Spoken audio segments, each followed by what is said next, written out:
Hi everyone, welcome to Graphic Solution Tricks channel. Today we will show you how to export or render a section of your video in Camtasia. Launch Camtasia, import the video you want to edit.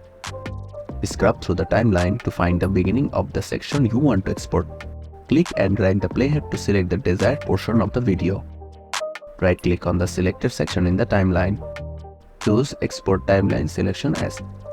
Type a name for the exported file. Select the desired export location.